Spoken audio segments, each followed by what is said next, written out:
to Amiya. Hello. Welcome in, everybody. Welcome in, and happy Friday. And Amiya.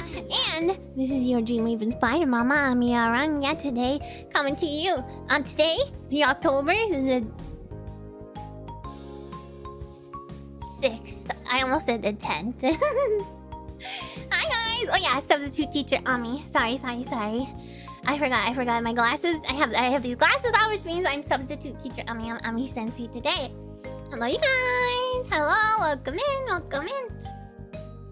Sorry for the early start. I just had to go to the bathroom. You guys figured it out. Cause look at all this. You sillies.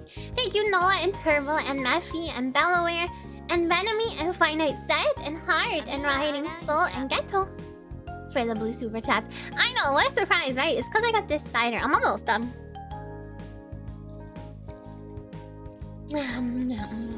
This is the last of my cider, sadly.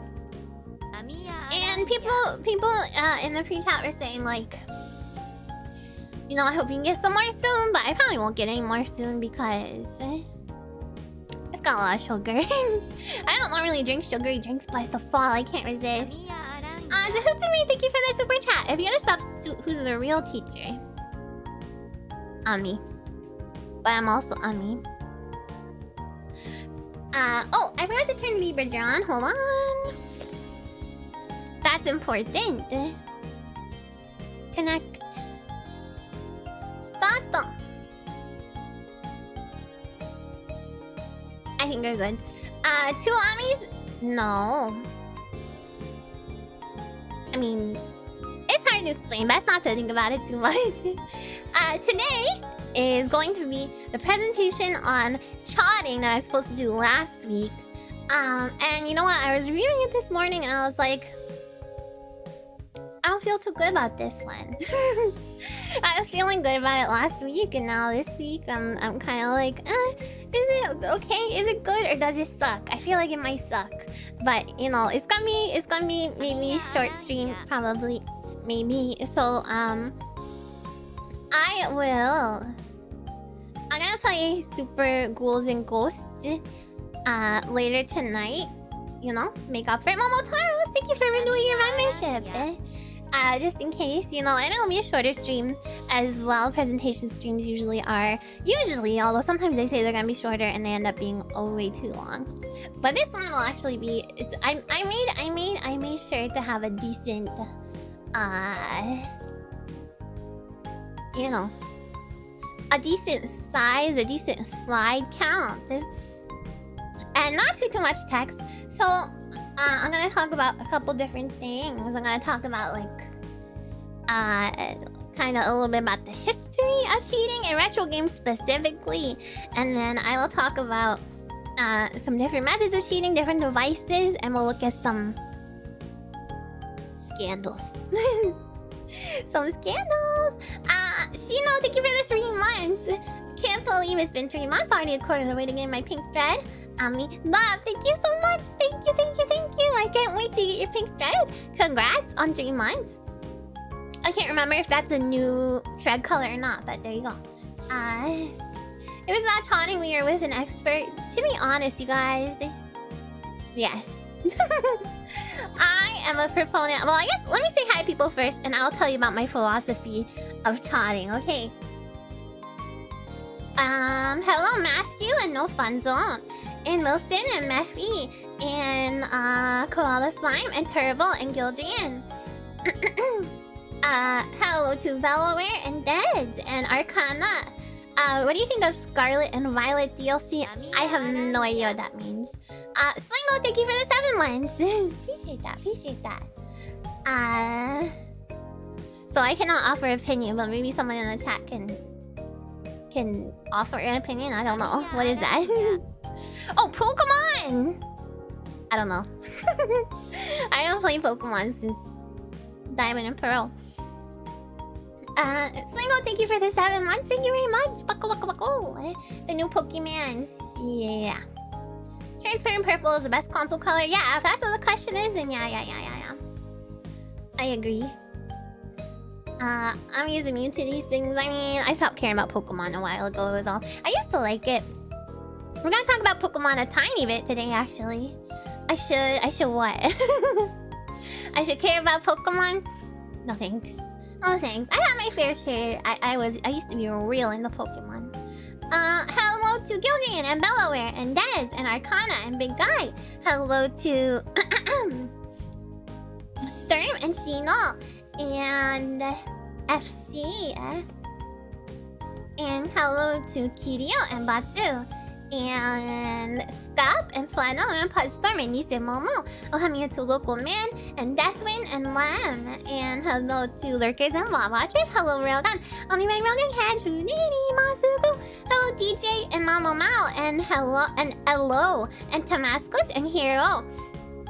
I'm congested again today, by the way, you guys. Just hear that. Just so you know. Hello Nova and Westy and Blau. And Silver Myth and Benami. And hello to Viatori. And Golden Slaughter and Iron Stag and Hinge and Noah. And Husar and Akatsuki. Hello to Catbus and K7 and Indecisive. And Gento and Uncle Red. Hello Cyber Soldier and Koshi and Policeman. And Temporal Paradox and Ohamiya to Logie Ross and Professor Bloom and Handsome Orc and Lyrical Curry and Naznamor. Hello Mauricio and AX. Hello Yuko and Mr. Front and Maxter and Brand and Phanology and Shelter House and Bigger Dan. Hello to Marv and Finite Seth. And Everfall and Shugo and Criminal Imagination and Reluctant Reader. Hello Eli and Papita and Heart and Sprite Junkie and Horneus. Hello to Riding Soul and Red Manticore and Pyrie. Hello Electronic Pig and Zahutsume and Camille and Boron and Sirion and Phoenix and Landmeyer. Hello Zabalisk and Jazz Bass and John Zero and Sneaky Alt and Cosmic Spear and Renzos. Joffrey, I don't know anything about One Piece. Let's keep it on topic though, okay? Hello to Hiders and Digital Fanboy and Mistborn. Hello to Pink Dragon and Kelpie. And Necrozma and Sarah and Andy and Ohamiya to Rosa Kanan and Yaruko and Eki. And hello Esperis. Hello Swery. And of course you can go to the bathroom. You guys don't have to ask me. I'm not that kind of a teacher, you know. Hi Bionic Hippo and Movic and Psycho. I used to have to hate asking to go to the bathroom because I had to go so often. And teachers always thought I was just doing it to get out of class, you know. Hello Alpaca and Optimal and Mercenary and Buban and Momotaros and Big Simp and Absolute Link and Smugumin. Hello to G and Iskander and Within Thin Ice. Hello to Dekoma and Macau and Michael. I did used to have a trotting device. I had the game Shark for the PlayStation 1. The one that let you the one that would let you play like burn games and stuff. I had that one. Hello Slingo and Randy and Bike and Cecil and Joffrey. And hello to Amnesia and Korgoth and Lole and Fusion. Hello to... It was also a trotting thing, but also you play burn games. It was like a double whammy. Hello to Canty and Mostly Safe and Brielle, thank you for the 13 months. Thanks for always having such great content. I'm glad you guys think that and have confidence in my content. Sometimes I feel like you guys have more than I do even, but I appreciate it. Hello JR and Miller and Kyoku. And Synapse, thank you very much for the super chat. And hello Galactica and MV Pal and Fuzzy Ducky. Hello FCN and Can't Stop the Robot. Pokemon hurts to play because it's not real. Then I got news for you about every video game. Pretty much. Hello Tomo and Marcelo, and Cyrus, and hello to Haku and Smashes, and Alden, and Smoker Mega Drive, and Nugget. Hello to Samurai Robe, and Ria, and Pitako, and Yamada. Hello to the speed runnist. What do you speed run? Can I ask that? I heard Twin Ami Planets revoked Ami's world record for Huckabuckle because of the stream. Lawsuit incoming. Yeah, and then some freaking cartoon made a parody of me, and I'm very offended by it. And needless to say, they better lawyer up. Hello, Real Sparkster and Bolero, and Ananda and Zyzer. Thank you for the 18 months. This is so long. Thank you so much. You speedrun the role-playing game. Oh, the role-playing genre. I see. Hello, like a cat, and that's everyone. Hi guys. All right, let me. Okay, before we get started, I got the Oktoberfest art in, so I wanted to show that off real quick. I gotta breathe. Give me a sec. I think this is it. Hi, Conchine. Wow, it's huge. It's cute, right? It's so cute. I love it. Oh, I'm so congested. Shoop. Danke. Hi, JJ. Encyclopedus Volkswagen. Yeah. Prost. Those are the words I know. And Danke. And Volkswagen. Cute, right? I love it. This is by Kitanke _ on Twitter and Scab. So that turned out really cute. Hi Moises. I also ordered the Spider Girl one as well. You heard cheating in retro games and you think you could talk about Game Shark and how it revolutionized cheat devices. Well, hi Chaos Muffins. We are gonna talk about cheat devices a little bit. But there's something amiss. What do you mean? Hello Kyle. Tavern girl who calls you sweetie and sometimes sneaks you extra bread. Yeah, extra pretzels. We're gonna talk about cheating devices.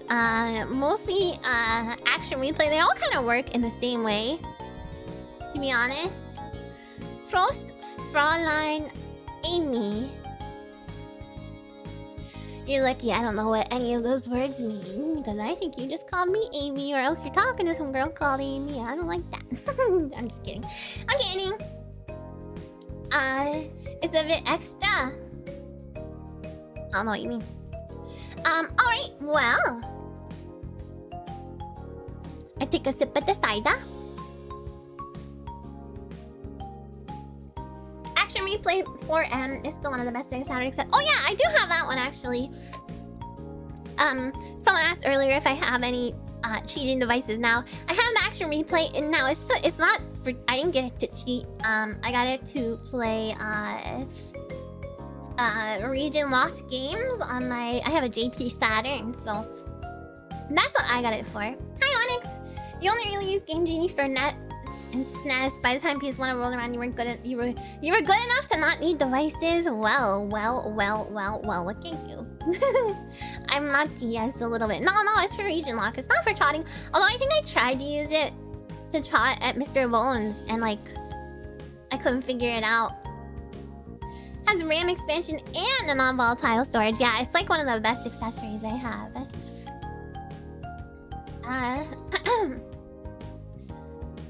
Do you ever use it to look at unused game content? I have no idea how to do that. That seems beyond my skill level. Hi Lori! You forever have a grudge against the Action Replay DS? The thing would just randomly stop working. Oh, I had an R4 card for the DS. Although again, that's different. They helped you build your skills. Yeah, I mean anything that can let you play like the same level, same area kind of thing over and over again, I feel like it would help. Well, let's get switched over. And we can start. Hello, Rats. I never cheated, I just came back to finish the games 10 years later as an adult. You never ever used anything like save states or whatever. I mean, some people have it, and you know, kudos to you guys. Hi! I'm Ami Sensei, and I'm a little congested, and I just inhaled a little bit of my saliva. So, we're off to a roaring start. This is my charting thingy. Okay. So, my philosophy on charting in video games. I think that it's pretty lame to, you know, cheat in multiplayer games or whatever when other people... I mean, you guys know this. I've talked about this before. When there's other people in the mix, I think it's pretty lame to cheat at those ones. But... Hello, Sosa? I think if you're charting at games for your own enjoyment, to enhance your enjoyment of the game, then you know what? I say go for it. Hi, man, Arctic. Yeah, that's bad sportsmanship, okay? Don't use it if it's gonna, you know, affect other people's enjoyment of the game. But in my opinion, if it's for a game and, you know, it's gonna make you enjoy the playing of the game a little bit more, then I think it's totally fine. Flying cars in GTA was always a fun time. You know, there's some cheats like that that are not really like... Well, I guess flying cars can be used to, you know, skip some content ahead. Especially in Grand Theft Auto Vice City, I remember there's a bridge that you don't unlock to get across until later in the game. Hello, Kamiku! And then you can like fly over that with the car, with the flying car cheat. But you know, the ones from that era, I feel like a lot of times are kind of like Easter egg sort of things, where it just does something fun with the game and is not necessarily like to like give you some kind of benefit in the game. And nowadays, I mean, I don't really play that many modern games. But yeah, like big head mode, yeah. It was kind of made to be used, yeah. But in terms of like what's the word I'm looking for? Hi, Mimi. In terms of modern games, and you guys can correct me if I'm wrong, because I don't really play that many modern games, but I feel like cheating and like cheat codes especially is kind of something that's faded out. And I won't say cheating itself has been phased out, because obviously there's still like scandals in esports and stuff about people cheating on multiplayer games and stuff. They're sold as DLC now. Hi, Nord. I can't tell if you guys are serious or not. What does this mean? How do you sell a cheat code as DLC? They're no longer the fun cheats, yeah. That is legit serious for some games. I don't understand. Can someone explain that to me? You can DLC cheat codes. Hello, Bebe. They mean pay to win. Oh, I mean, that's not what I'm talking about. I'm talking more about, like, you know, code combinations of stuff that you enter. Hi, Navali. Mortal Kombat did it once with the DLC cheat thing. Yeah, I mean, pay to win is something different and is, you know, lame, in my opinion, if you already paid for the game. Paying characters in fighting games, now you just buy them instead of unlocking. Oh, I see. I see what you're saying. So those kind of Easter eggs is what you guys mean. Hi, Mommy Time. What's your favorite cheat codes you used in games you played in your childhood? I will let you guys know about that. I actually have a little thing about that. Hi, Alex. Just call the hotline to ask for them. Yeah, and then you gotta pay like however many cents per minute or whatever. In Resident Evil 4 Remake, you can buy tokens to unlock unique character upgrades for guns. Otherwise, you'd otherwise have to earn. I mean, I guess as long as the option is still there to earn them, it could be okay. I don't know. Cheating in modern single-player games is mostly delegated to mods or cheat engine to alter the game directly. Yeah, there is still cheat engine, I suppose, which is like a third-party thing. I'm mostly talking about like intentional like codes put in the game. I feel like that's not really a thing anymore. Your dad works for Nintendo and gave you all the cheats. Push the truck from you. I'm sure he did. Actually, I know that's not true because it's my dad who works for Nintendo. And both our dad and my dad told me that your dad does not work at Nintendo. Hi, Emily. And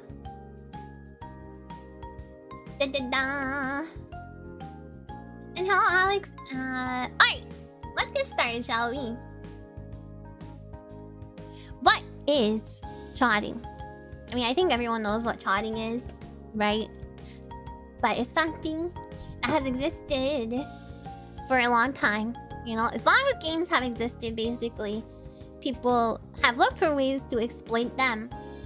Which is not limited to video games. So, like, in casinos and stuff, you have people counting cards, which is, to my understanding, like a big deal. If they even suggest, if they even suspect you a tiny bit of counting cards, you'll be like blacklisted from every casino ever. Hi Nershedify and Megilun and Rafinia. And then you have your loaded die, which I guess the idea is it weighs it down to give you a certain outcome. You have a pair of craps dice that only roll 7 or 11. That's because one die is all 5s and the other die is all 2s and 6s. That's like... Isn't that gonna be obvious though? Because someone can just look at the die, right? You don't think counting cards is really cheating? They just know to lose money when people do it. Oh, is it not considered? I just assumed if it's like against the quote-unquote rules of the game, then it's kind of like cheating, you know? So if it's against the rules in the game, in the casino, then it's cheating at the casino game. But it's probably, you're probably right, it's probably not cheating at card games. It's just like math, right? It's just math, but I think they probably consider it to be cheating. Hello, Zephyr! Your brain too small to count cards. That's why you just stick to the buffets. In casinos, I've literally never had food from it. I never even stepped foot in a casino. I feel like anything you just do in your head can't be cheating. Well, let me put it this way. If it's against the rules of the casino, then it's cheating. But I wouldn't say, like, you know, if it's not in the rules of the card game, then of course it wouldn't really be cheating. It's not illegal, but casinos lose money and will kindly escort you out. And then you got your... And again, this, you know... Is it cheating? Is it not? I'm not, you know, really making a judgment on that. There's just some examples of things that are considered to be, I guess, kind of manipulating the odds or manipulating the game in some way. You know, pinball cabinets, doing the hip check to tilt them. Hello, Stitch. So, of course. Oh, I forgot one. If you lose a bet, you can just run away. This only works for the olden times though, cause now in the newer times, there's like Instagram and stuff, and you can't run away from anyone, you know. They'll just find you on the Twitter. But you could just run away. If you lost a bet, like in do you guys know the movie Road to El Dorado? They have you know, there's two instances of trotting in that one. They have the loaded dice that they're rolling, and then once they discover that they're using the loaded dice, they just run away. They run away and hide on the ship. That's all you have to do. That is a great movie. I do love that movie. You can legally walk away from a duel if their glove doesn't hit you. Wait, a glove? You duel with gloves? Am I thinking about Yu-Gi-Oh? Why did my mind instantly go to Yu-Gi-Oh? If you run fast enough, the photo will be blurry. Yeah, you can cheat the photography for sure. I was like, you wear gloves in Yu-Gi-Oh? Yeah. So yes, of course this extends to video games, and this has existed for probably longer than you think. Pretty much as long as home video games have been a thing. And a lot of these may have been put in by developers for testing and stuff, so they're kind of in there on purpose, and then later discovered by consumers to exploit for nefarious purposes. No, we're only talking about cheating in retro games. No marital cheating. Using the armadillo ball. Also in that movie during the ball game. Oh yeah! But that was what's her name's idea, right? The pretty lady. You can shot at duels by not wearing gloves. What kind of duels are we talking about? They have to wear gloves.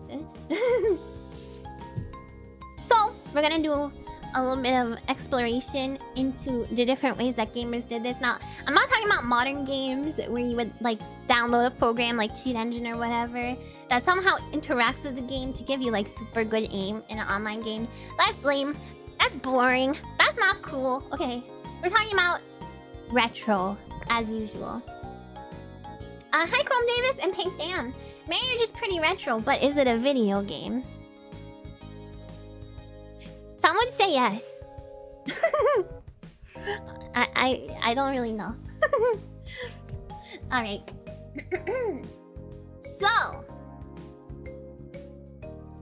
first off, we have pokes. Now this was actually mentioned by people before. This is like kind of the earliest. I don't know if it's the earliest, but it's the earliest that I was able to find like a lot of examples of that seems really pervasive. Yeah, Diccionario de Pokes.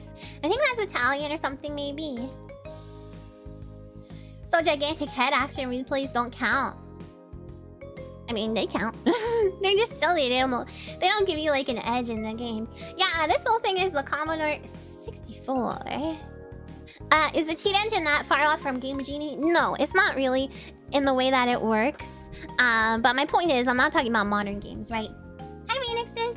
Your favorite old cheating was to put a milk crate on the B button and go watch a movie for a few hours. I have some cool like trotting controllers too, so very interesting. So we're going way back. This was like the earliest example that I could find, and it's also a little complicated. I'm gonna do my best to explain it and describe it, so please bear with me. And it's kind of important to like understand this because most of the other cheating devices, like, you know, Action Replaying and Game Genie and stuff like that, they all kind of use a similar method to alter the game. So for Commodore 64, when you run a game, it's loaded into the memory of the system. And if I'm explaining this wrong, I'm sorry. Okay, I'm a dummy, but I try my best to to figure it out. Hi, Yona. Oh, it's from Spain. My apologies. I don't know why I thought it was Italian. Diccionario just sounds kind of Italian to me.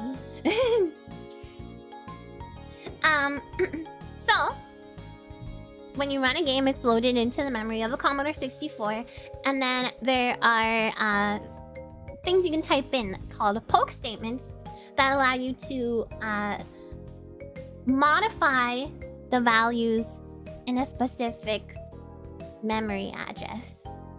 So you don't really know. So it's kind of like if you've ever used Cheat Engine, it's kind of like a similar thing. You don't really know what information or what value is stored in which address, so it's kind of like trial and error to be able to find which of them would modify something worthwhile in the game, like lives or points or, you know, whatever or health, or, you know, whatever you want to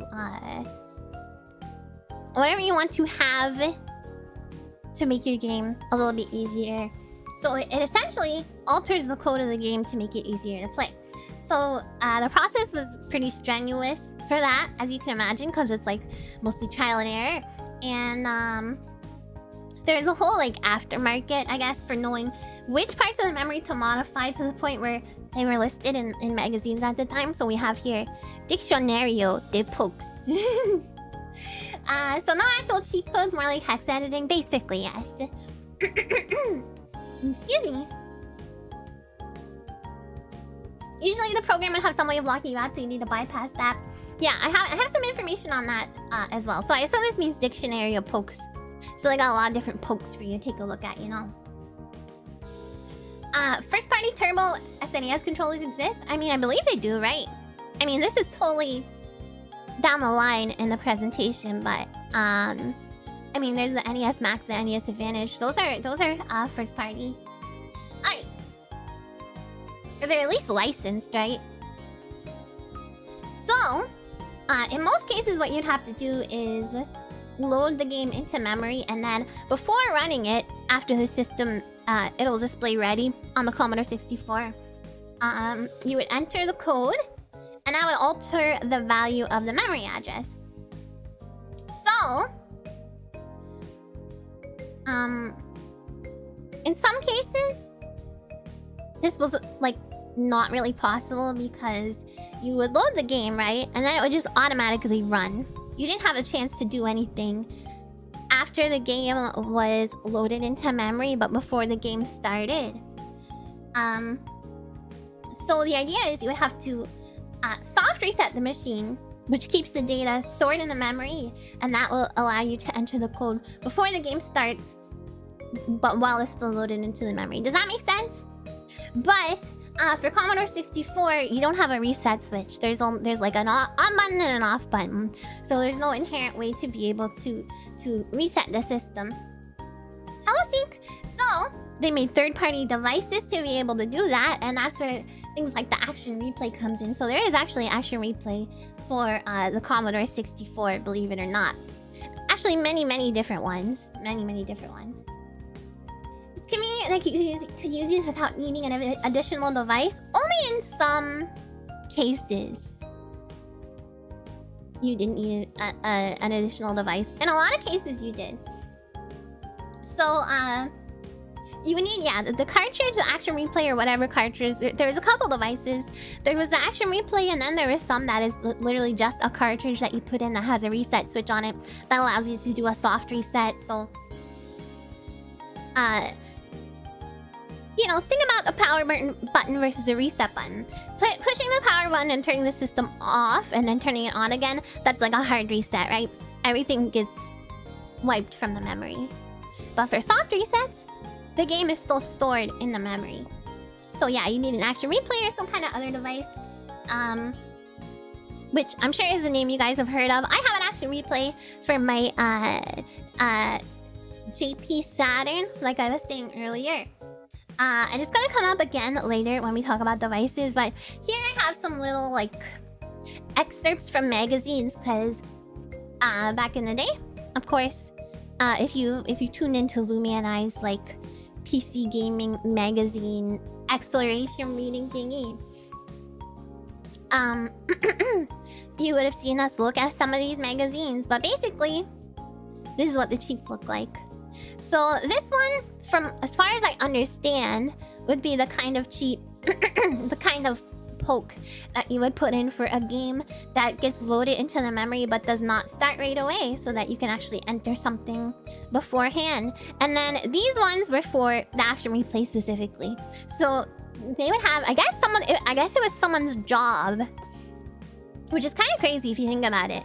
I guess it was someone's job to like go into like the data of these games and find which values alter things like lives and ammo and shield power and things like that, and you know, figure out how to alter those values to make it a top. Which is kind of wacky, right?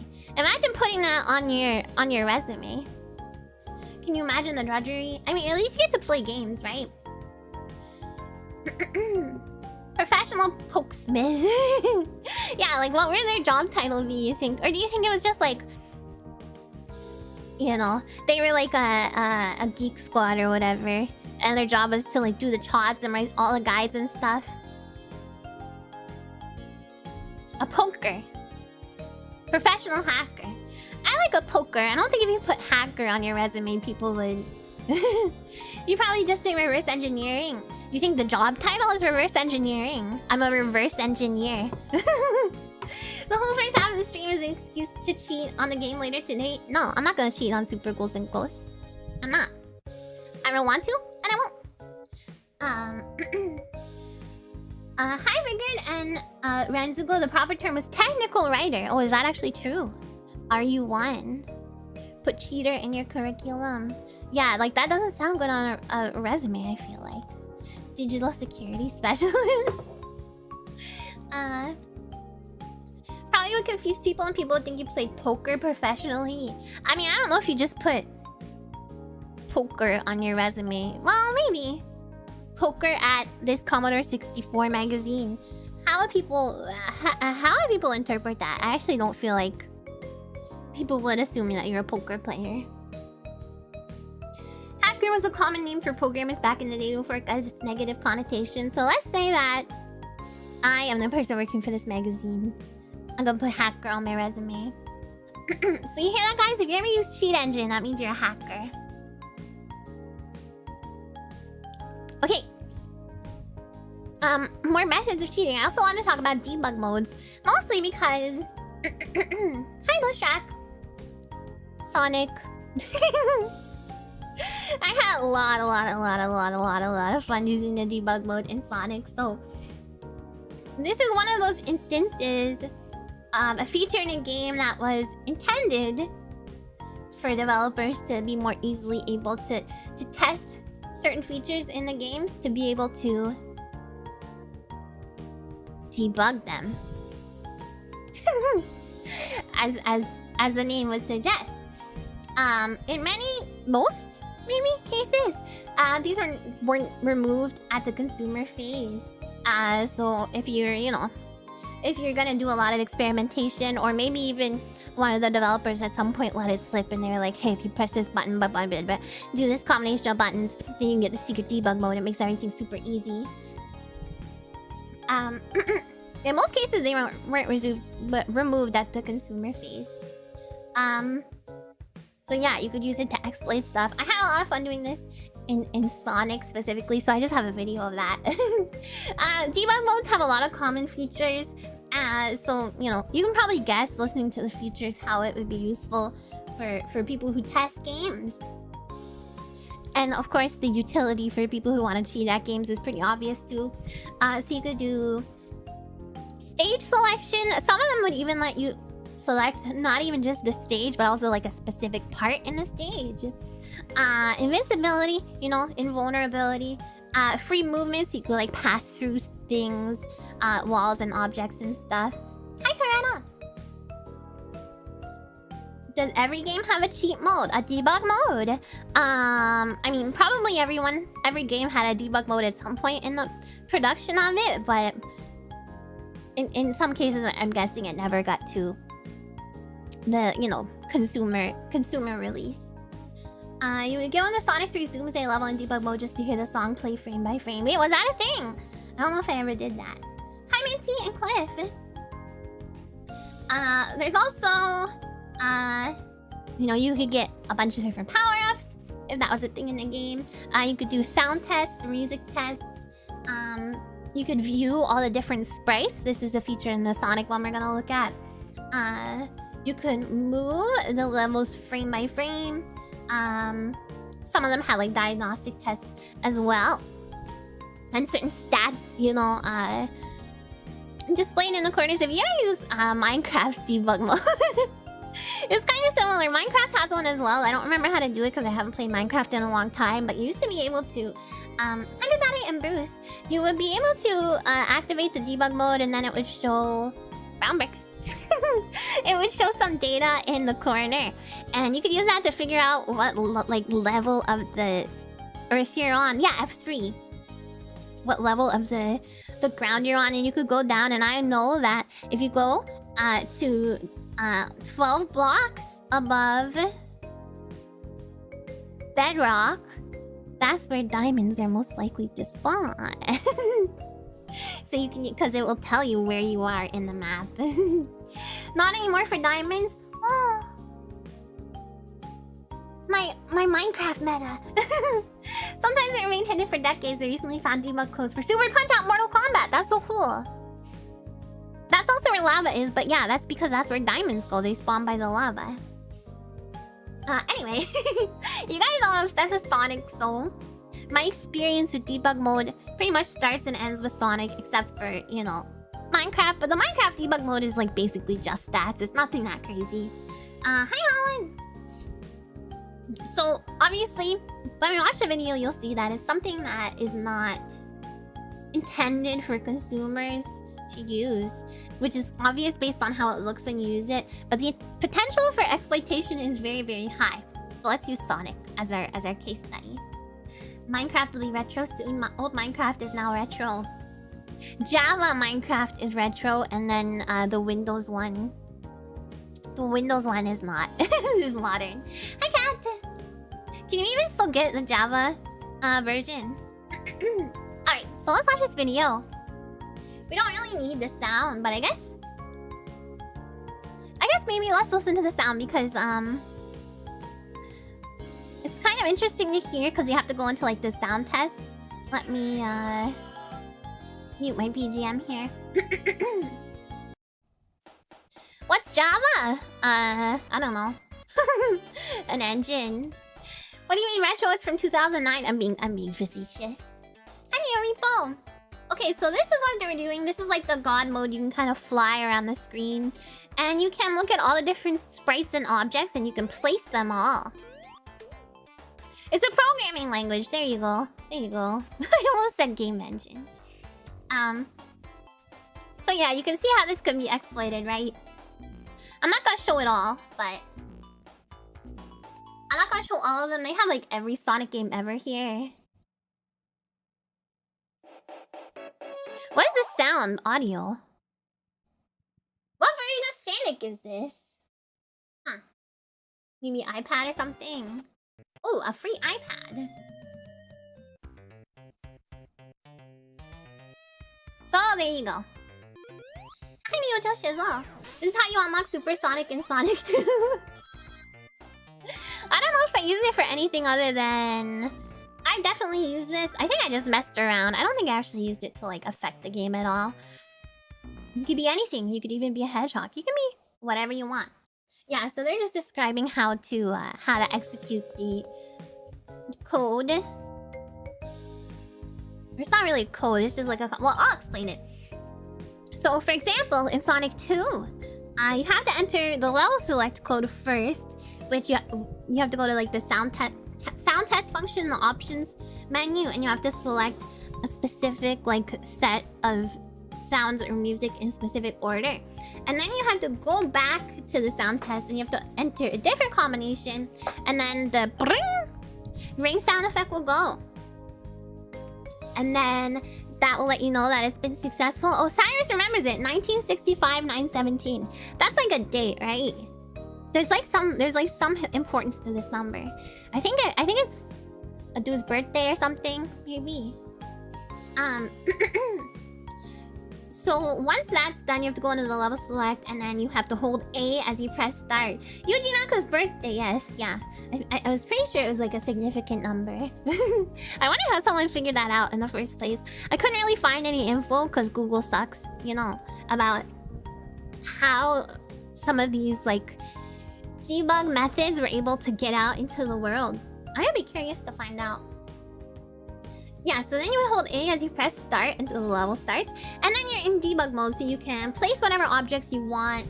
So that means you can get infinite lives or rings or whatever shields you want.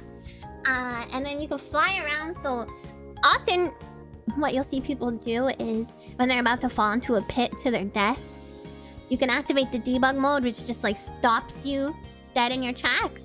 And then you can just move on up to the nearest platform. And bada bing bada boom, you're no longer dead.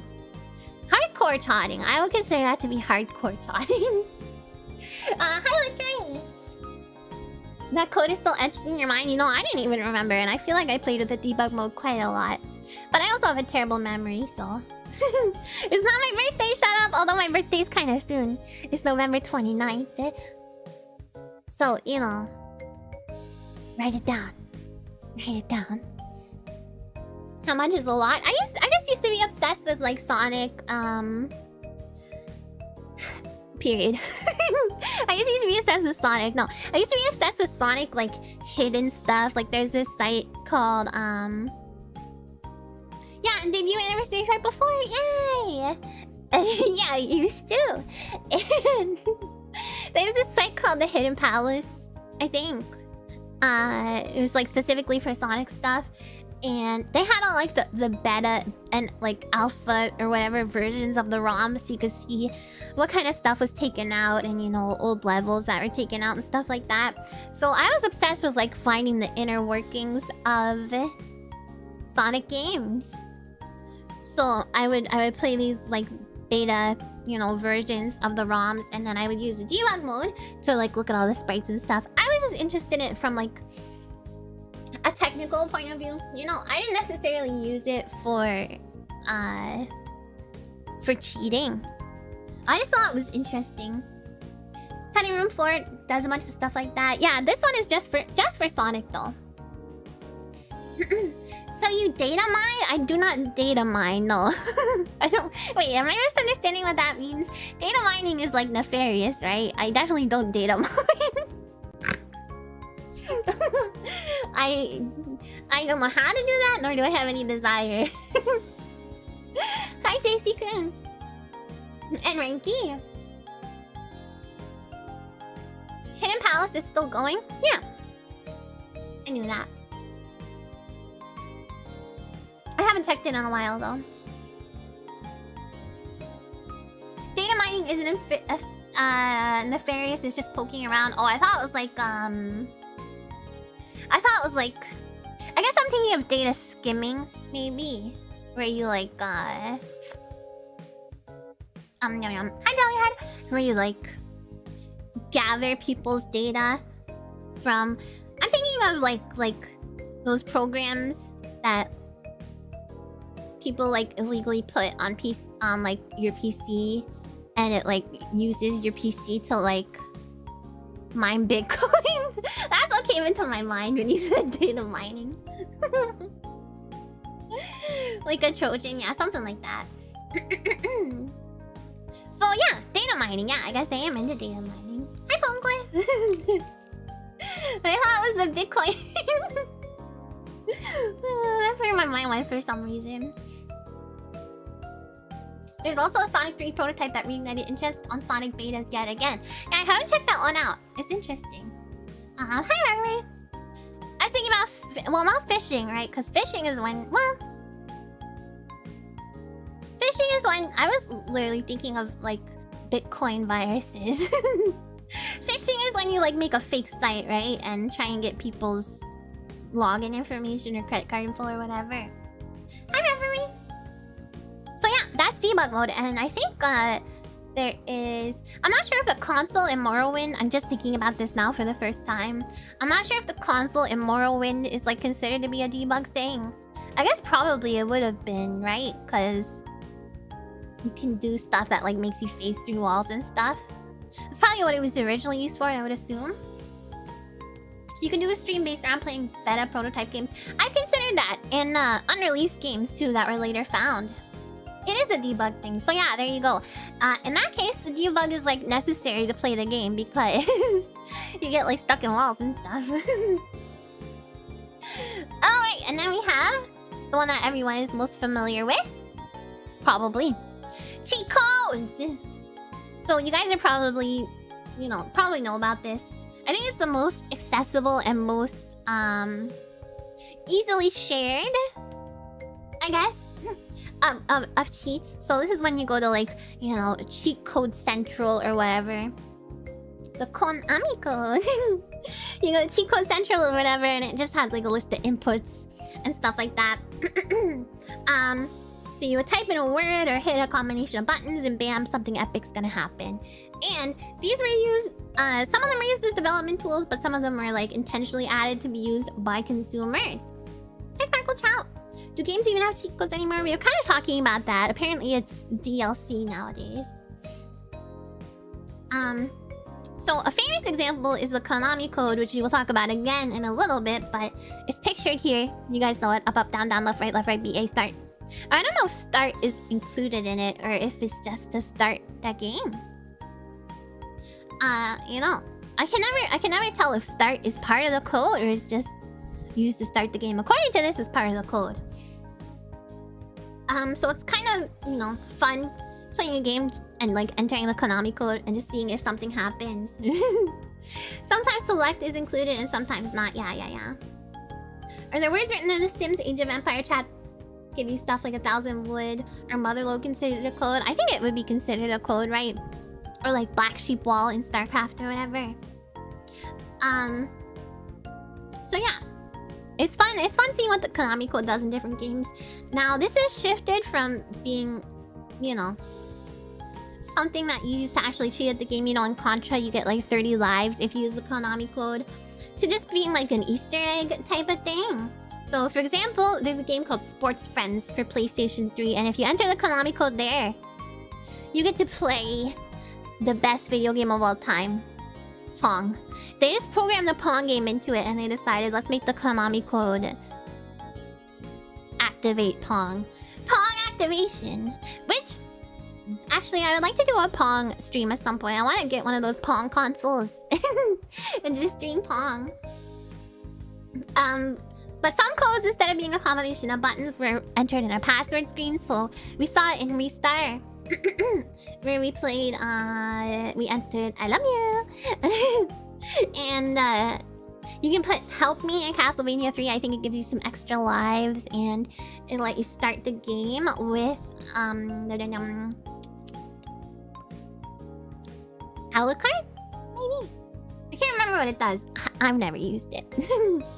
And then my favorite example of these is ones that are not intended to be cheats at all. Like they don't help you in the game.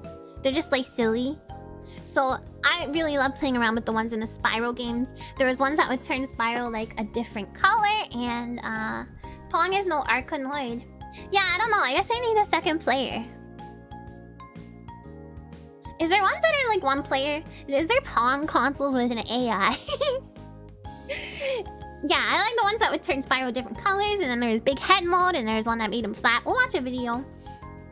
They're just silly and fun. Hi Lena. They're silly. I love them.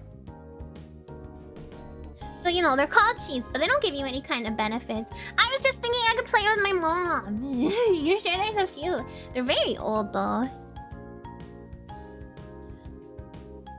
So yeah, in these ones you enter the start menu and enter a code, and then it'll do stuff. I think this person failed.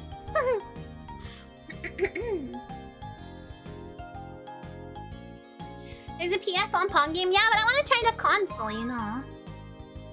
Yeah, I love Spyro. The cheats from old Tony Hawk games that unlock special levels or skaters. Oh yeah, without having to like actually complete the modes. Look, he's got big head! Isn't that funny? He's got bubble head. Did you ever have a notebook page filled with cheat codes? Absolutely. Yes. He's like a silly bobblehead. I love it. He's so big. And then what else do we got? I guess I'll just let it play for a minute so I can rest my throat for a sec. It's Amiya mode. Hey! Hey! Are you calling my head big? What the frick?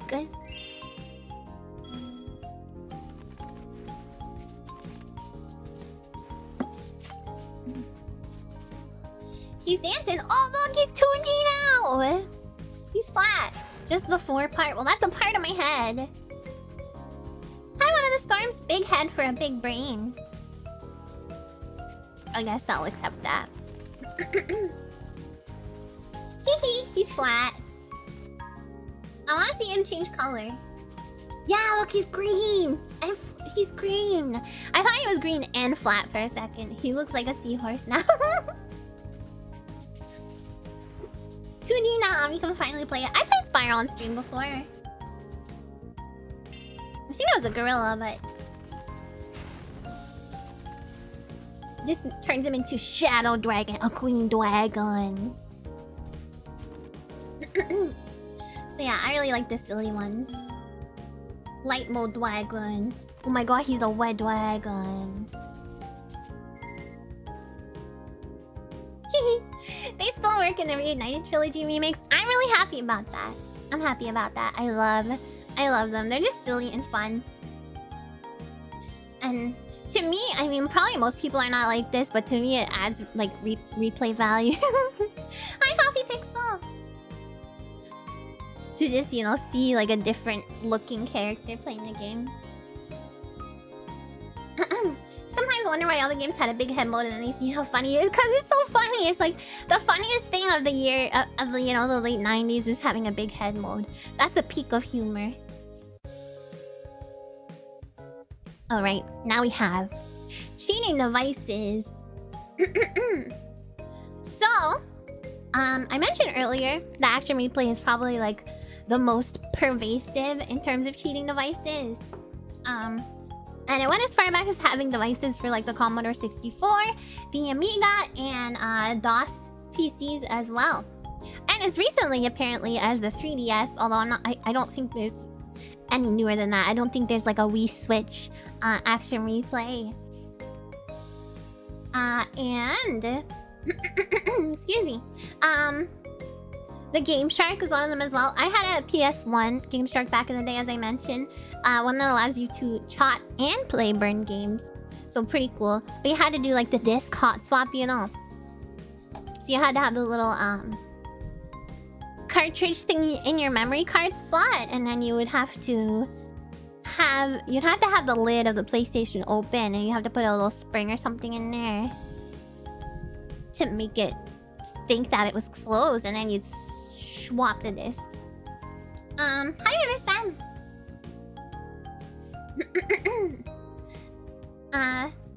Were there DS Game Sharks? Yeah. As recently, I'm not sure about Game Shark. Action replay there was. Probably for DS there was. You never did that? Yeah, me either. I never would play a pirated game, but my point is you could. You could do that. So I've kind of rolled these all into one because a lot of them kind of work in the exact same way, where they alter parts of the game's code once the game is loaded into the memory of the system. But I want to talk about a few notable examples because there's a really cool one made for PC. So on the PC, there's no cartridge slots, but you can plug cards, expansion cards, into the motherboard. So the PC action replay is of that variety. It's one that you would plug into your PC's motherboard, and then it comes with a little peripheral, a little clicker button, which is called the freezer controller. And aside from being able to alter the memory with codes, it had its whole own like interface thing as well to make it a little bit easier. It's PCI, I believe. But I don't know. But I actually don't know. The Red Action Replay is the most 90s looking accessory ever. That's the one for the Commodore 64. It's actually a little earlier than that. So yeah, aside from being able to alter the memory with codes that the manual says don't have to be created by you, but may be given to you by a friend. Thank you, friend. They don't include... I guess they included some codes for like a game they included with it. I looked at the manual for this. The manual is pretty confusing, by the way. So I had to, you know, use all of my brain power, aka skip most of it. Because I went over how to install it and stuff. It's very complicated. So there's also a slowdown function. And slowdown functions is like a thing in general on some of the devices we're going to talk about. And I don't know about you guys, but I don't think I've ever really found myself being like, oh my god, this game is too fast. It would be easier if it's slower. I feel like when slowdown happens in games like SNES games or whatever, I always feel like it gets harder when it's slower, you know? So, I can see how it might be useful for something like shmups or something like that, I guess. I don't really know, but it seems easier to utilize than getting the codes to work. Hi, MRP! You're a PAL player, everything is slow here. Oh yeah! The PAL games are slower, huh? I don't know actually how much slower, though. Sometimes you feel the opposite. Give me the speed. Yeah, sometimes I feel like it's easier if it's faster, you know. The only slowdown function you've ever seen was a turbo start button. Oh yeah, turbo button is also a thing. There's also one that I'll go over in a little bit. I was gonna do a tech demo, but I kind of forgot. I can do it at the end if you guys remind me. I forgot to grab the thing. Hi, Fun in more clips. So yeah, I personally never found myself wanting to be like, oh, I need the game to be slower, but yeah, it might help in shmups and stuff like that. So it works slowing down the game by a fixed rate. So you flip the black switch that you can see on the accessory there. Right here. And that will slow it down by a fixed rate. And if you want it to be any like slower than that, or any, I guess, quicker but still slower than the game actually runs, you would have to freeze the game by pressing the red switch. And then that would open a menu that allows you to input a number which corresponds to how much slower you want it to be, percentage-wise. So, for example, 0-1 would be like 1% slower, so not really that slow. And then 99 would be super slow, 99% like almost completely stopped. And then it also has a save state function, which is pretty interesting. So I never really considered being able to use save states on a PC game as something that you can do, but this allowed you to do it. So it would freeze the whole the current loaded memory in the game, and then you could go on and play. And then if you died, you could go into the menu by pressing the red button, and you could unfreeze the memory, and it would take you right back to where you started before. So a lot of interesting functions. But if you put in for 101% slower, I mean, I don't think you can. I think it's only 2 digits. You can probably only go up to 99. The game plays backwards. Yeah, it starts running in reverse. Alright. Next. Console accessories! Look at this. Look at this. Rewind feature ahead of its time. Pretty much. Oh, I thought you were talking about the save states. It doesn't actually rewind if you enter 101. Hi, Pensive! So look at this stuff. I was gonna give you guys a demo of the NES Advantage. Right? That's what it's called, right? I just confused that in the NES Max. But I forgot to bring it. But at the end, if there's time, we can do it. I can show you guys on my NES. But yeah, different console accessories. You had the Program Pro. Is that like this one? So speaking of a slowdown function, that reminded me of controllers or peripherals that allowed you to make parts of certain games easier. So, this one's the Max, NES Max. So in the picture, you can see that it has the turbo buttons for the A and B buttons. Which basically, if you don't know what a turbo button is, because I don't really think they're a thing on controllers anymore. Maybe they are, I don't really know, because I don't play modern games, but it would turn your single long button press into a series of shorter button presses. So in like, say you're playing like a shmup and you wanna shoot rapidly, you just press the turbo button. And on the NES Max, there are actually dials on top of it that allow you to adjust the rate of the button presses. So if you want it to be slower or faster. I don't need a turbo button. Yeah, I got super fast fingers. And then there is an enigmatically labeled slow button, which is also a turbo button, but instead of being a turbo button for A and B, it's a turbo button for the start button. So it may or may not work depending on the game. Like games with submenus and stuff, you couldn't really use the slow button on. Only for games, as far as I understand, that don't have like a menu, you know, that you can enter into, or just like stops the game. So you can use that to quote-unquote slow the game. But really all it did was rapidly pause and unpause it. Not to be confused with the turbo button on old PCs, that was a slow button. Yeah, exactly. Exactly. The turbo button's so confusing. I never knew what it did until I got older. Remember turbo controllers being a thing when you play Call of Duty for all the single fire and secondary. Interesting. So I guess there's still... Yeah, that makes sense. There's still a lot of shooting games. More than ever, probably. Even back in the NES era, a lot of games didn't do that game freeze but had a proper menu. Yeah, that's what I'm saying. Like any game that had a menu, you couldn't really do that. Program Pad is the one you had. Turbo speed was perfect for bomb jumping in Super Metroid. Ooh. Does it count as cheating if the main company sell it? I mean, I think so. Why not? Why not? The turbo start button, yeah. So what is this called contemporarily? Is it called pause buffering, or am I making that up? I know pause buffering is used for other things, like you can make certain glitches happen, like for speedrunners and stuff. They'll do pause buffering. I don't know if technically having just a turbo pause button is pause buffering. So I don't know what it would be called temporarily. It's a different thing. Yeah, that's what I thought.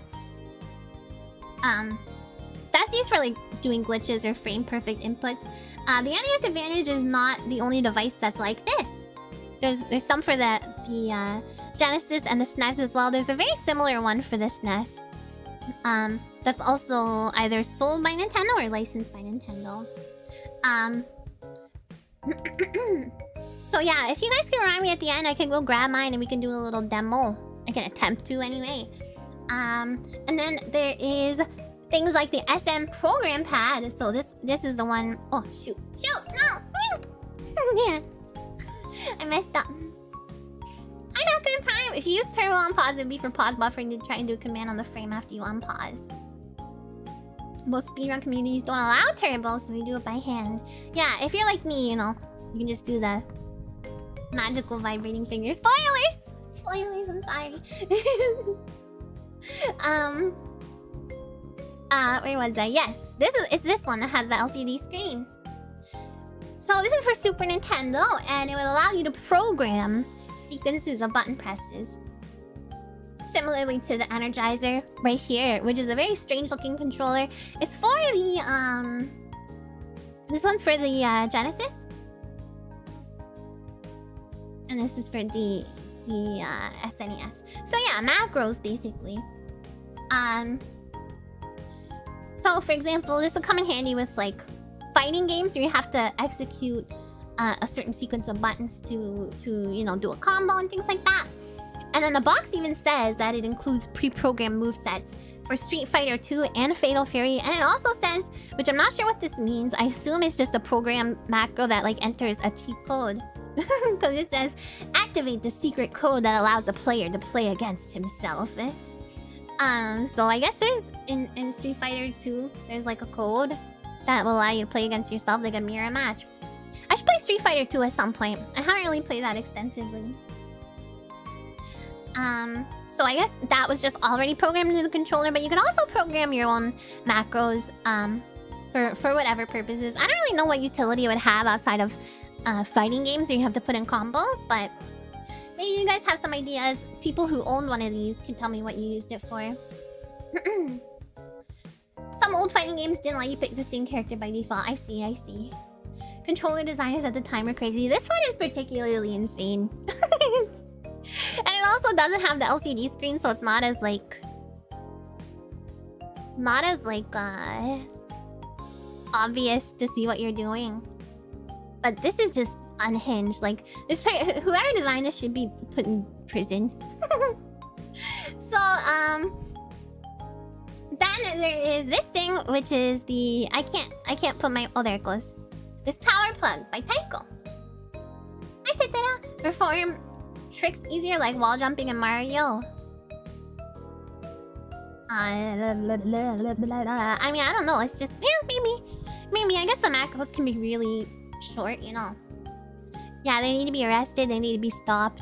Because how are you supposed to hold that? How in God's name?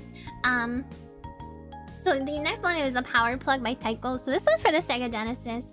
And it had a lot of the same functions, although notably it doesn't look as cool. And it doesn't have the LCD screen. So the difference with this one is that you would use a regular controller with it. You would plug this into the Genesis, and then you would plug the controller into the power plug. And then it would kind of work in the same way. And I just imagine someone like playing Street Fighter or whatever with a little brother. And having the SM program pad or something, or even this, you know. And their little brother's like, what is this like fancy controller you have. Just like it would be so obvious that you're trying to pull one over on them, you know. Have you ever tried to use one of those mouse balls like on the Energizer? Do you mean like a trackball mouse? Yeah, my grandfather used to have one. The cursed second controller. Little brother versus fat brother. Welcome to the real world where I get to cheat and you do not. But it looks cool. I kind of want one. It's also transparent plastic, which is always fun. So yeah, lots of devices like this. I think they've kind of gone by the wayside. Although I know when I was Googling, I found that there's people can use... You can get modded controllers nowadays. So I guess maybe like the Mad Cats type of situation. It's probably third party. Imagine visiting a friend and they pass you the greasy Cheetoed up Energizer. Gross. And it would be so obvious that it's greasy because the controller is black and that shows grease. Hi, man. You had a controller similar to the program pad, didn't have a screen but had turbo switches. But it was the same company, it was low quality, and the cables broke in less than a year. Oh no. I feel like this one's high quality. Adults can afford better controllers than sniveling kids. I think the idea is that they're both sniveling kids, right?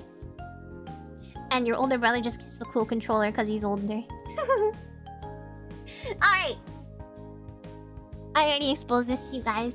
Anti-cheating measures. So this is some fun things. We kind of touched on this a little bit in a previous presentation when we were talking about, I don't remember what it was we were talking about. But we were talking about ways that games... Oh, it was the DLC one. Or not DLC,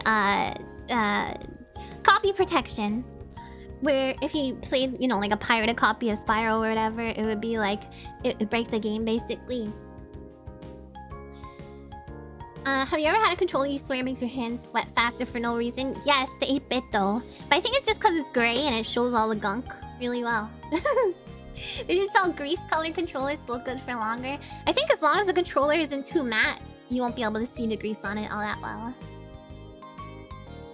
Lara looks better than most of her death scenes here. She's been dismembered! So, I just have a couple examples of this. Gruntilda erased your Crystallis save, but I didn't try and cheat in Crystallis. So in Banjo-Kazooie, this doesn't apply to all cheats in Banjo-Kazooie apparently, but just to the ones that make Gruntilda's castle easier. So it will literally erase your game pack, which is the thing that you put in the N64 controller that like stores your save files and stuff. So she does warn you, to be fair, to Gruntilda. She does say that if you... I think it's like if you enter one more... Except she rhymes, because she's a witch, right? So she has to rhyme. If you enter one more, it's gonna delete your save pack. So it only occurred after 3 instances of entering a cheat. So I think it's like...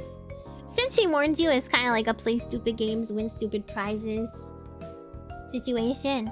Although I feel like if I saw that in a video game, I wouldn't believe that. I wouldn't even think that is possible. Where's anti-cheat is having specific tables, charts, and info you need to play the game in the instruction manual. That's not really anti-cheat. That's more like, you know, copy protection, which I have talked about before. You learned the hard way that the Banjo save deleting wasn't a bluff. I totally would have thought it was a bluff. But yeah, she's really generous with it, right? At least she tells you. She warns you. That didn't rhyme. I know. I don't know how to rhyme. Okay, I can't do freestyle like Gruntilda can do. The modern version of this would be cheating and the game taking away your battle pass. A VAC ban. So Tomb Raider, which I never tried this cheat because I didn't really cheat except when it was necessary. Although I did save like 400 times in Tomb Raider 1. There's a code that you can do for unlimited ammo. It's basically a very specific sequence of inputs. It gives you unlimited ammo, it gives you all the weapons. But if you try and do it in Tomb Raider 2... Ow!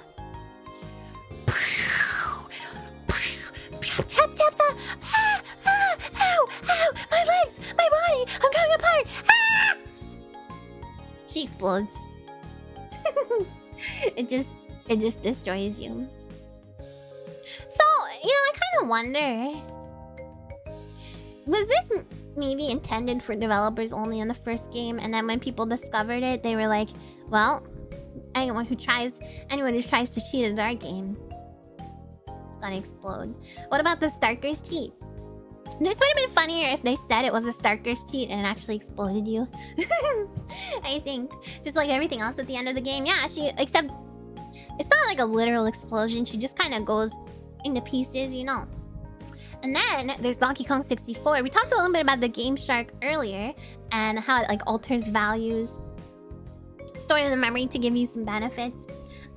In Donkey Kong 64, if you try and use the Game Genie with it, the Game Shark with it, it makes the game unplayable. You can like barely move around apparently. All enemies do a ton of damage. There's other game-breaking nuisances. There's just like all kinds of stuff that happens. Hello Zolma. All kinds of bad stuff that happens. Kind of similar to how certain games reacted in pirated copies, like we talked about with Spyro. I'm not sure. I don't know whether this... I assume it was on purpose, but I guess it could be just something within the Game Shark messing with the game somehow. Like maybe it's not intentional, you know. Luckily, you don't need a cheat device to clip through walls in Donkey Kong 64. Freaking got him. The save erasure is nasty. It really is.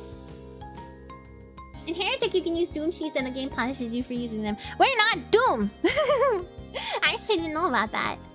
So yeah, I wonder. I wonder if that was on purpose. And then... Mr. Resetty. Do you guys know about Mr. Resetty? I never actually encountered this guy. I've only played the Animal Crossing on DS. I don't remember what it's called, but... it kind of covers a method of quote-unquote cheating. I don't know. Debatable on whether you consider this to be cheating, but it's used a lot in games like Pokemon, for example. So if you're trying to encounter a shiny, you there shouldn't be any punishment to messing with this single-player game. I agree. But I mean, the Banjo-Kazooie one's kind of funny because at least it warns you, right? I don't know. I feel like it's a little bit funny. But erasing your save, that's so brutal. So brutal. Oh my god. But yes, in Pokemon, you can do... I guess people would reset... I've never ever encountered a shiny in a Pokemon game, by the way, except for Red Gyarados. But I guess people would get into an encounter and then reset the game so they didn't have to finish the encounter. And then just try and get a shiny Pokemon encounter again. And then there's also... Now this one I did do, the Red Gyarados in the lake. I definitely saved right before... right before fighting the Red Gyarados. Because I wanted to make sure I got that thing because it's so cool. It was the only shiny I ever found, so give me a break, okay? Even though it's like a planned encounter in the game. I miss your pound cakes. And now I don't know enough about Animal Crossing to know whether there is a way to cheat by resetting the game. But oh, Animal Crossing is heavily tied to the clock, so it makes sense why they stopped you from rolling back. It could break things. Thank you. Okay, I mean they didn't stop you, but Mr. Resetty got real angry.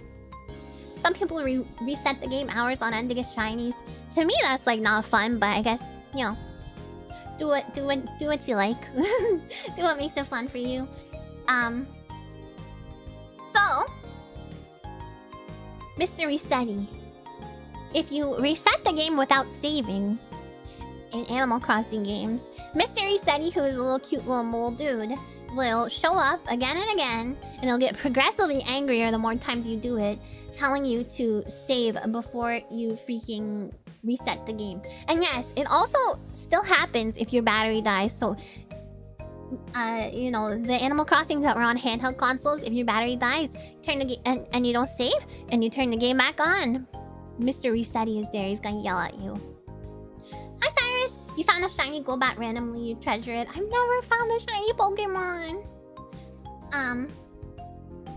You would reset if you got a bad conversation with the villager. Reset and try again. Oh, to try and fix the relationship. He was scary. He's kind of cute. Like, he's like a little cute little mole. I love him. But yeah, it would be scary. Especially if you're a kid. That's like some creepypasta fuel right there. That's why people are so obsessed with creepypastas nowadays. Because all this like sketchy stuff. Hi Sergey. All this sketchy stuff that happened in games back in the day. So yeah, interesting. There is a way to like min-max your interactions with the villagers, I guess. He scared you a little. I would be scared too. It feels like just someone getting mad at you is scary, especially when you're a kid. But then a character in a game being mad at you, you know? It feels like you've encountered a ghost. People are obsessed with creepypastas nowadays. Ami, it's been 10 years. Shut up, you know what I mean. I mean, contemporarily. And then, the last one that I thought was funny is... we talked about the Konami code earlier, right? Where you enter the Konami code and it's gonna give you some kind of Easter egg or some kind of benefit. Except in Gradius 3 on the SNES. In Gradius 3, if you enter the Konami code, similar to the Lara Croft one, it explodes your ship. So there's no benefit from entering the Konami code in that game. The DS Animal Crossing game came with yours. Resetti gave you trauma. Aww. Aww, you guys. There. I give you pat. Alright.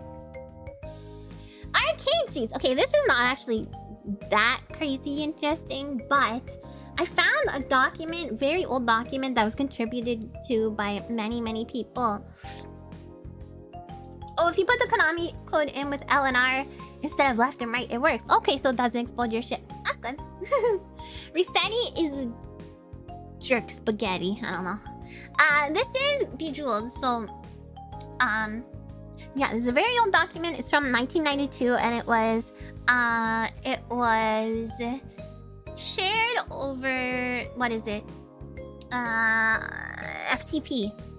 It was shared over FTP. Oh no, sorry, it's Columns, not Bejeweled. It's Columns, the arcade one. Hi, Gaming Gatsby. Yeah, and that's 1942 on the other side there. So, although I don't think the screenshot I got of Columns is the Sega one. Or is the arcade one. I think it's probably the Sega Genesis one, but it was on the arcade. That's what's important here. Hi James! So yeah, this is from 1992. So I just thought it was pretty cool. It outlines a ton of different arcade games and the different, not really cheats in most cases, but kind of exploits. So I thought we could look at a couple of the interesting ones. If you guys want to find it, by the way, you can search the definitive arcade cheat sheet. And you can go take a look. It's really long, and some of them are just tips, you know, how to do good on the game rather than an actual combination of cheats that you enter.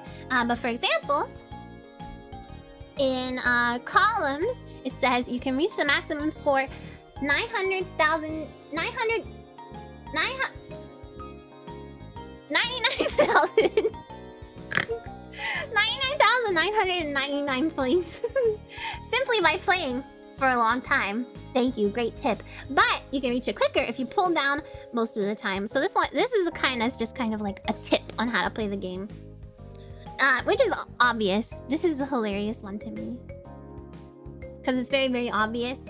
Like, of course, if you put down the things faster, you're gonna get a higher score faster.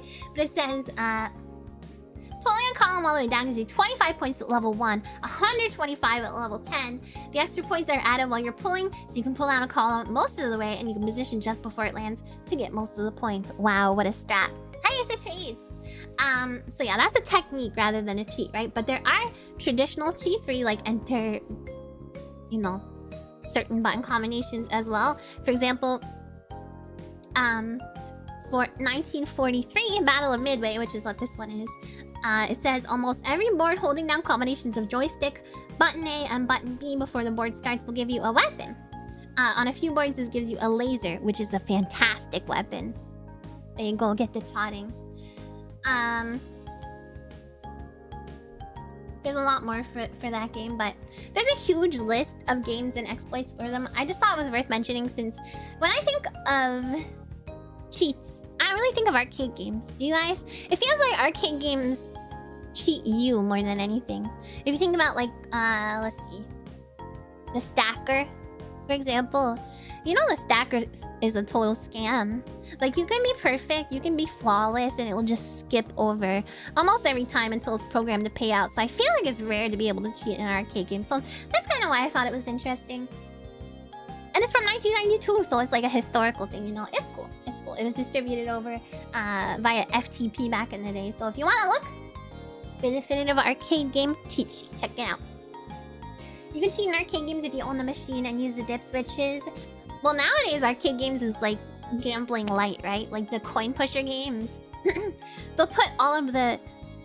They'll put like an upturned lip at the end of the coin pusher thingy so that the coins cannot get... There's definitely cheating arcades like MK2's AI reading your inputs. Yeah, I couldn't find enough stuff about games cheating you in an arcade to make a whole section about it, but that was something I came across as well. Certain games like Night Ray, like you said at the top left corner, you can just breeze through the whole game, but the programmers couldn't be bothered to test it. Look it up, folks. Look it up. Again, not really a cheat, kind of more like an exploit. Sorry, I got itchy face. So yeah, I just wanted to, you know, I thought that was worth mentioning. Okay, so now we have... I wanted to talk about this because it's funny.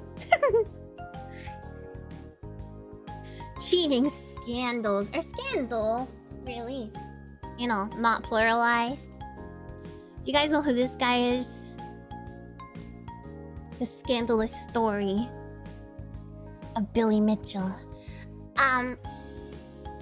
Let me just start by saying...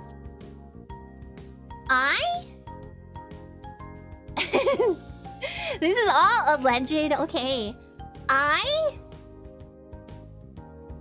believe Billy Mitchell. I think he did nothing wrong. So this is all alleged, allegedly. I'm not an expert. I don't know anything. This is completely educational.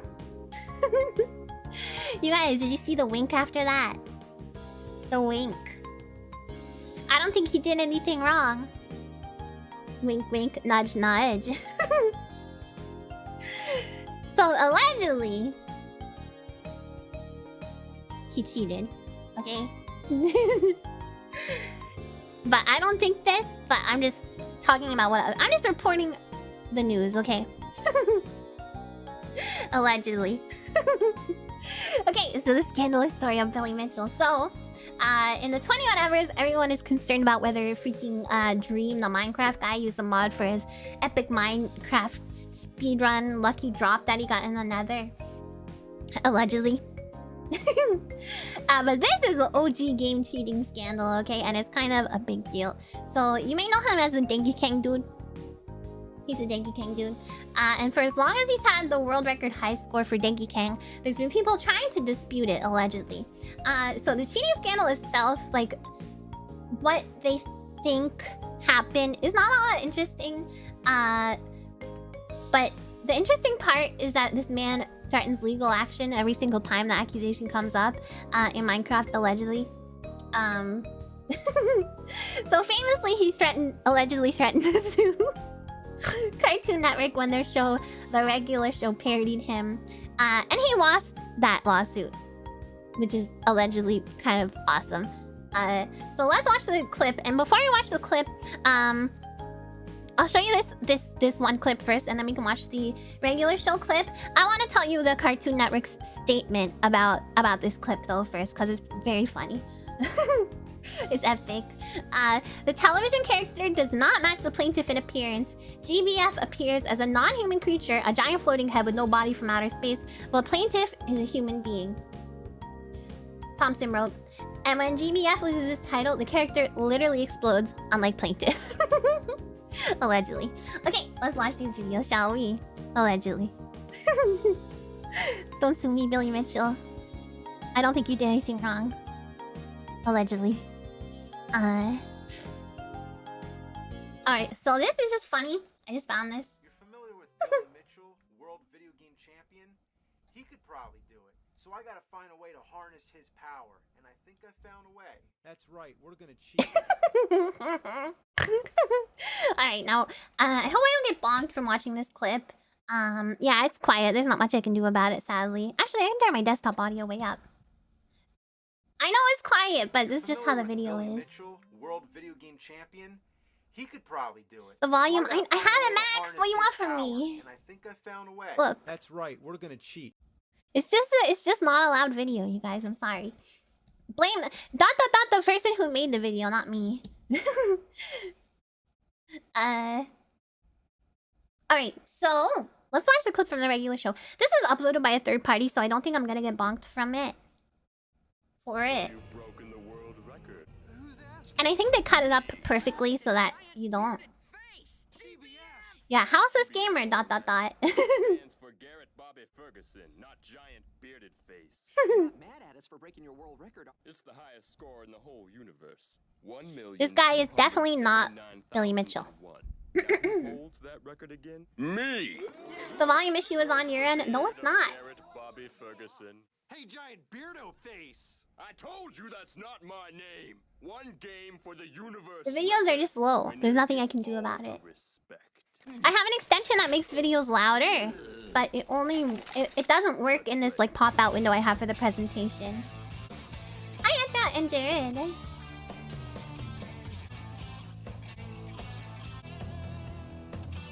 Now I can boost my desktop audio up really far, but that's only if you want your ears blasted out when my BGM starts again. Anyway, it's not really important to watch too much of it. This is what the whole, you know, lawsuit was over. Okay, hold on.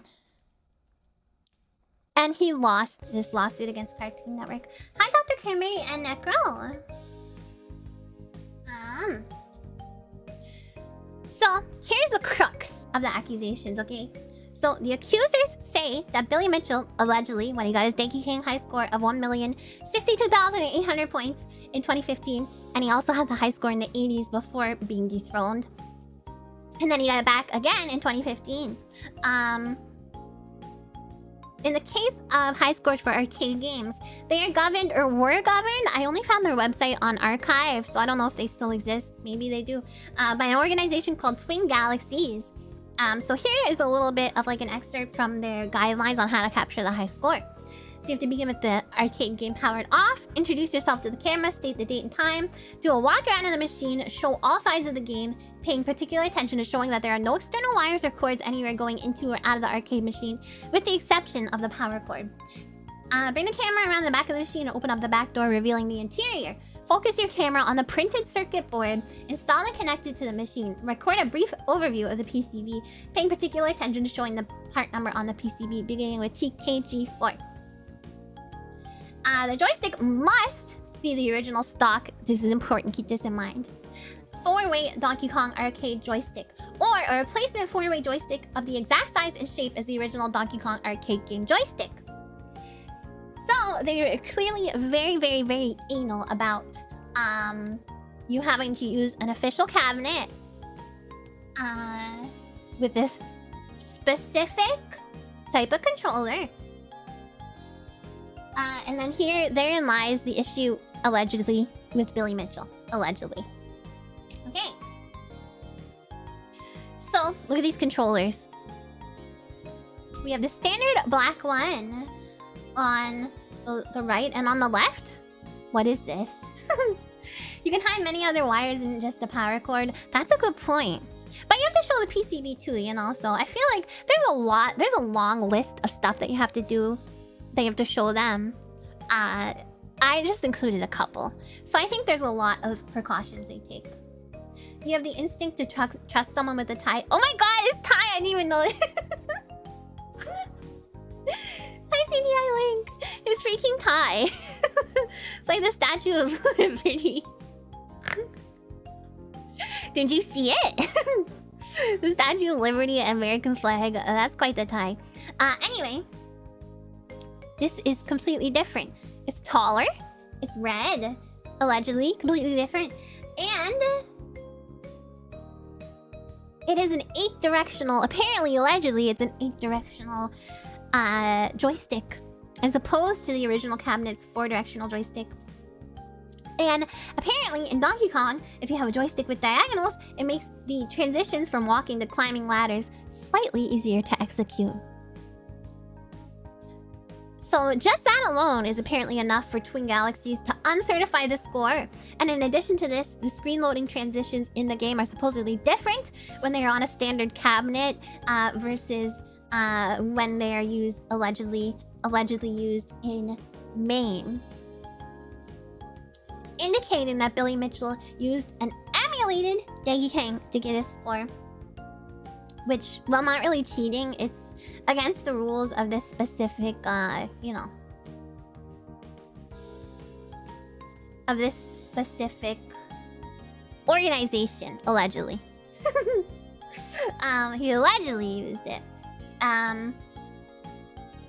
Because it could indicate the possibility of, you know, altering scores to make things easier, etc., etc. You're not supposed to, you know, lie about it, basically. Allegedly. Lawyer Lamy language. This is all alleged. My client, Amiya Aranha, okay, is not alleging anything. This is alleged by third parties. My client, Amiya Aranha, is just reporting the news. Okay. Allegedly no longer sounds like a real word. I'm so sorry. I don't want to get sued by Billy Mitchell. But there's more. Oh no! Thank you for the 21 months. Remember for 21 months, allegedly. It's not alleged. I see it. It says it right there on YouTube. He's going to sue you. It's all alleged, you guys. I don't believe any of this. I think Billy Mitchell did nothing wrong.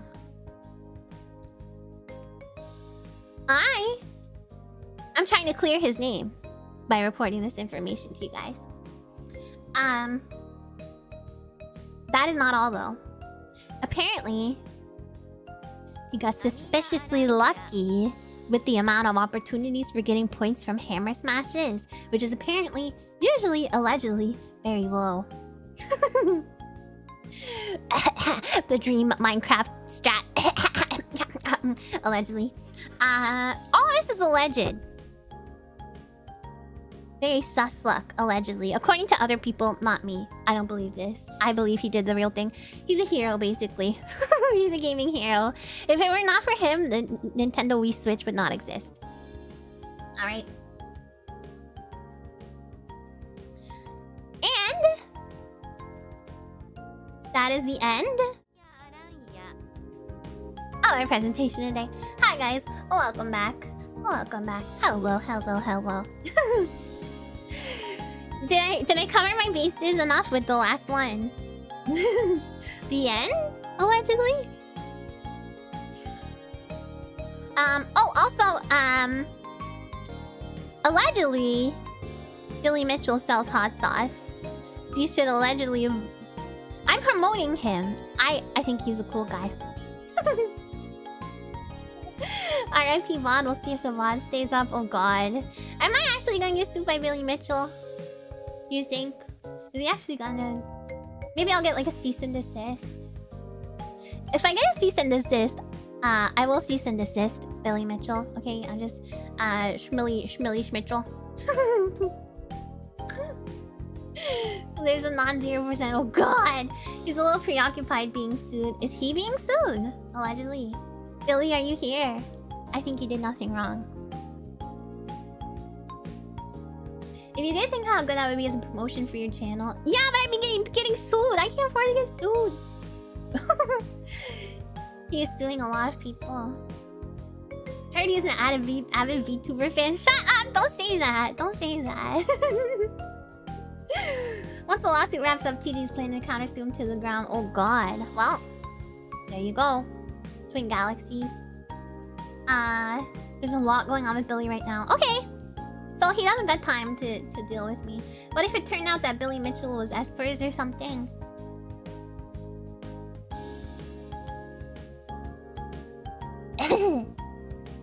I don't know. Maybe have a hug and you have a tech demo to show us. Oh, okay! Yeah, of course. You can have a hug. And let me grab my NES Max and then I'm gonna skedaddle. So I can eat before... I'm planning on, most likely, 80% chance doing a Super Ghosts and Goblins Gorilla later today. So, yeah. Look forward to that, probably. But let me go grab my NES Max and we can, you know, I'll show you guys how that works a little bit. I'll be right back. I gotta pee too, okay?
Oh, it's so hot in here. I'm back.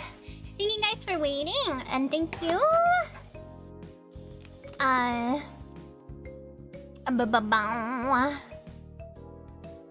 Thank you, Noah and Heart, for the blue super chat. Slowly, thank you for the 10 months. Cute, allegedly. I think we have some buckles here who can confirm or deny that for certain. Thank you for Finite Set and Benami and Gento and Turbo and Travelberry and Liquid Cap for the blue super chats. Koshi, thank you so much for the 21 months, almost 2 years from so many people. Thank you. I don't know why you were worried. That was really good. Oh, I'm always worried. That's my secret. Thank you so much. You vouched. Thank you. Confirmed. And Riding Soul and Sneaky Alt and Red Ranger, thank you for the blue super chats. And Travelberry, thank you so much for the 10 months. Merch hype! I mean, it's digital merch, but yeah, could be exciting still. Okay, so I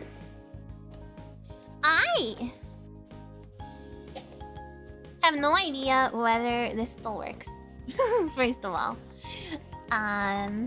so we might be in for a.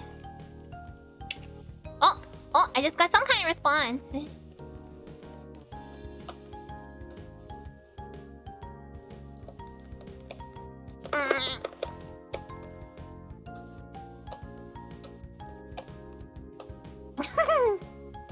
The joystick is very, very difficult to use. You have to push it very hard. Alright, can anyone think of a game that pauses without a pause menu and that has a use for a turbo function? We're doing a tech demo of the NES Advantage. The rumor come out that Ami is cute. 1942. Okay, let's see if I can even get there because. Oh, Contra! That's great. That'll be great because. Hold on. Come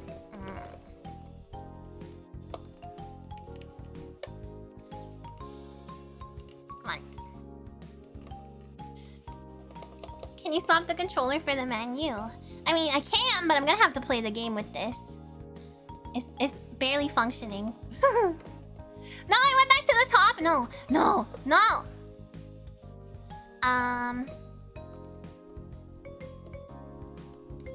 How I go to the next page? Over. Okay, it's kind of working. Hi, Quaker. Let's do Contra because that'll be near the beginning. Cause it's C. And then once I'm done this, I'm gonna skedaddle and eat some food and stuff. It's my chat date. There it is. Come on. Come on. Come on.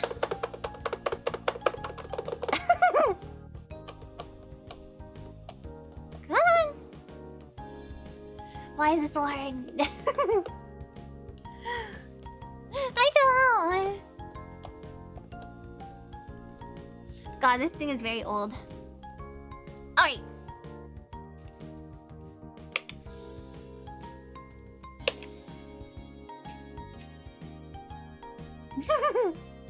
Okay. Contra has been activated. Now let me change this to mono so that we can actually hear. I'm definitely not gonna be able to do the code with this. Oh my god.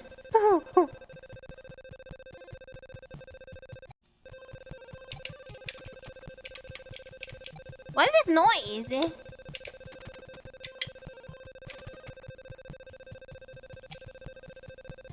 Why is it doing it? It's slow-mo on already. Oh, there we go. Slow is pressed in. Oh my god. Okay, so this is if you want the game to be slower. Wow, it makes it so much easier.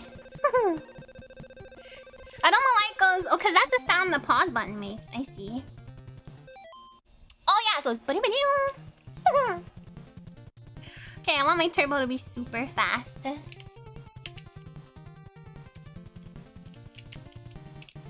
Wait, did I make it be super slow?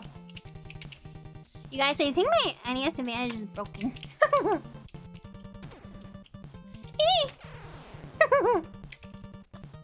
I think it might be broken. Can I get any kind of response out of the turbo buttons?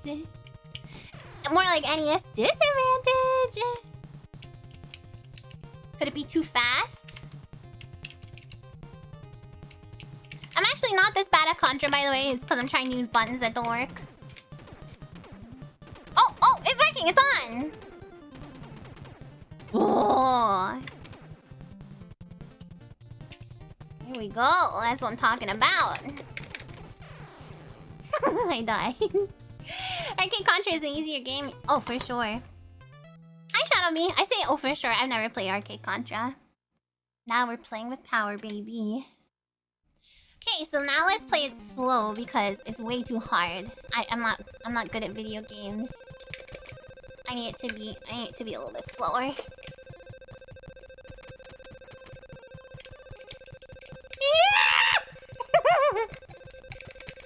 It's so much harder slower.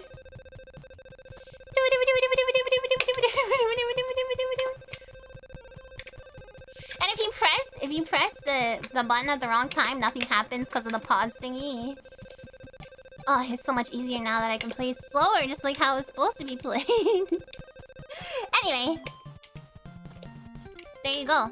That's how it works. That's how you do it. So now I can just shoot forever. I don't have to tap the button. It's eating half of my inputs. Yeah, exactly. Half of them do not work. So there, that's how a real, amazing, epic NES Advantage works. Actually, the joystick is working way better than it did on the menu screen for some reason. I can actually, like, move. Alright. Enough of that silliness. Now that's one that's made by Nintendo. Alright, you guys, I'm gonna wrap it up for now. Hi, guys. I'm going to eat, and I'm gonna get a snack for Chat Day, and probably expect a Super Ghost and Ghost Gorilla tonight because I was really in the zone yesterday. So you buy a device to introduce lag to the game. I mean, it's not lag, it's just pausing it and unpausing it again and again. But yes, but that's not all it did. It's also a joystick with a turbo button. I have the NES Max too. I tried using it to play Zelda 2 because I couldn't find an NES controller that worked, and then eventually I did find one that worked. And that was a nightmare. That thing is not good. The little disc that's on top of the D-pad. Anyway, you guys, I'm gonna wrap up. I'm gonna eat some food, and I will probably, most likely, see you guys in a little bit. Alright, so, thank you for coming and listening to my silly presentation today. Thank you to all my regulars and irregulars and everyone who stopped by for the first time. I play retro games and do this kind of content pretty often. So if that's something that you're interested in, please consider stopping by again. Thank you so much to all of the lurkers and VOD watchers and all the chatters and... VOD watchers and VOD commenters and all the chatters and lurkers. Everything I said in the stream is alleged, by the way. And thank you very much to my Dreamweavers, Buckles, Spiderlings. Love you guys too. And I will see you in a little bit or tomorrow for Medieval, if not. Alright? Alright. Oh, did I say thank you for the memberships, renewals, and donations as well? I appreciate that, you guys. And I will see you a little bit later or tomorrow, okay? Thank you, thank you. Otsukaresamiya. Oyasumiya. Bye-bye.